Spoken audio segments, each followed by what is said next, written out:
এক ম্যাচ বাকি থাকতেই দ্বিতীয় ডিভিশন লীগ ফুটবল খেতাব জয় করে নিল ঐক্যতান যুব সংস্থা। 17 পয়েন্ট নিয়ে অপরাজিত চ্যাম্পিয়ন দল। বৃহস্পতিবার নিজেদের সপ্তম ম্যাচে ঐক্যতান যুব সংস্থা 7-0 গোলে হারিয়ে দিল ত্রিবেণী সংঘকে। বৃহস্পতিবার ছুটির বিকেলে উমাকান্ত মিনি স্টেডিয়ামে পরিলক্ষিত হলো অন্য ছবি। শুধু বড় বাজেটের পুজো নয়, এবার বড় বাজেটের দল। 2024 সালে তৃতীয় ডিভিশন ফুটবলে যাত্রা শুরু করেছিল ঐক্যতান যুব সংস্থা। প্রথম আসরে চ্যাম্পিয়ন হয়ে 2025 সালে পৌঁছে গিয়েছিল দ্বিতীয় ডিভিশনে।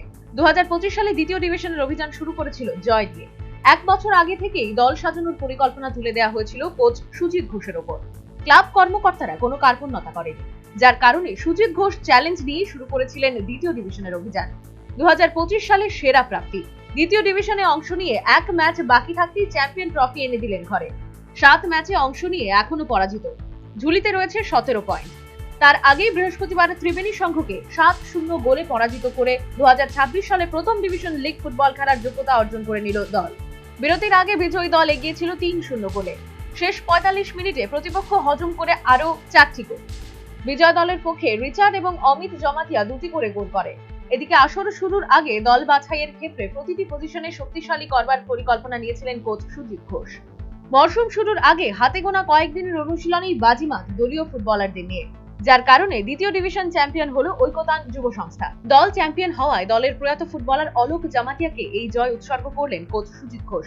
পাশাপাশি দলীয় ফুটবলারদেরও অভিনন্দন জানিয়েছেন তিনি। এটা তো চ্যাম্পিয়ন সবসময় একটা ভালো অনুভূতি থাকবে, এটা তো সব আমার ক্ষেত্রে না, সবার ক্ষেত্রে। তারপরেও আমি যেহেতু গত বছর সি ডিভিশন চ্যাম্পিয়ন দুবার আমি দায়িত্ব ছিলাম, তাই জন্য দিয়েছিলাম সি ডিভিশন চ্যাম্পিয়ন।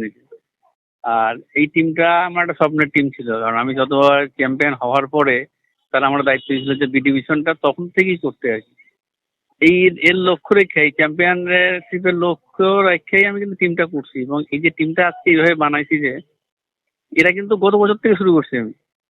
আমার অলোক যে মারা গেছে, ফার্স্ট কিন্তু অলোক সই করছিল, অলোক মারা গেছে।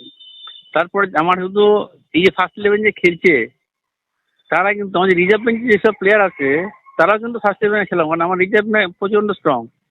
অথচ যেগুলো ম্যাচ আমরা তো একটা হারছি না, একটা ম্যাচ ড্র হয়েছে, বাকি ম্যাচগুলো আমরা কিন্তু সব সেকেন্ড হাফে ম্যাক্সিমাম গোল হয়েছে। ফার্স্ট হাফে আমরা কোনো সময় গোলের জন্য আমাদের সমস্যা হয়েছিল, শুধু একটা ম্যাচ বাদে মৌচাক ম্যাচটা ছাড়া সব ম্যাচে কিন্তু আমাদের গোলের জন্য বেশি অপেক্ষা করতে হয়েছে না। কারণ আমার আপফ্রন্টে যেসব প্লেয়ার আছে তারা যে কোনো সময় তাদের উপরে আমার প্রচন্ড কনফিডেন্স ছিল যে আমার আপফ্রন্টের প্লেয়াররা যে কোনো সময় গোল করবে।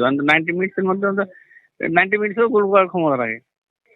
এইভাবে টিমটা আমি বানাইছিলাম, প্রতিটা পজিশনে 2 জন করে একদম, যে সাবস্টিটিউট যে প্লেয়ার সেই প্লেয়ারটাও নামলে 100% দিলে ম্যাচ বেরিয়ে যাবে। এরকম আমরা অনেক টিমে নবোদয় ম্যাচ, তারপরে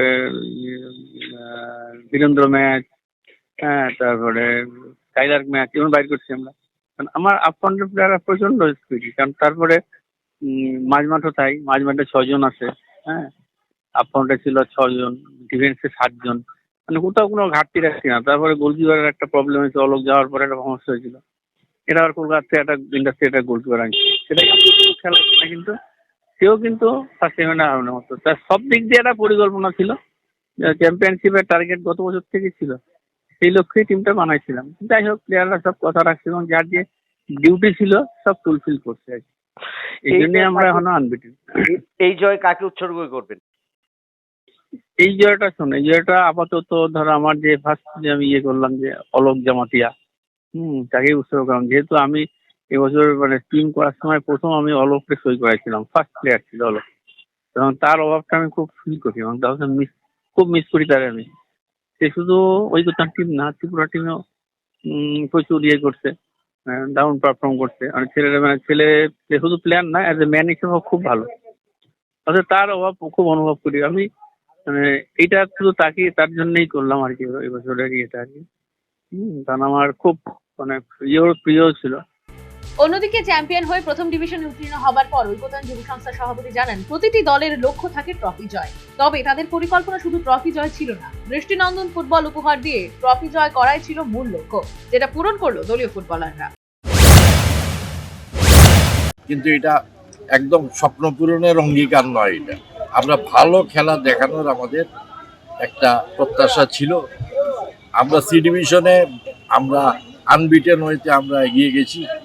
আমরা চ্যাম্পিয়ন হয়েছি। এখন বি ডিভিশনে আজকের তারিখে যা স্কোরিং শিট আমাকে বললেন, আপনারা যে শোনালেন আমাকে, তাতে আমরা এই খেলার পরে আমরা অটোমেটিক্যালি আনডিক্লেয়ার্ড হইতে আমরা চ্যাম্পিয়ন স্কোরিংয়ে আছি।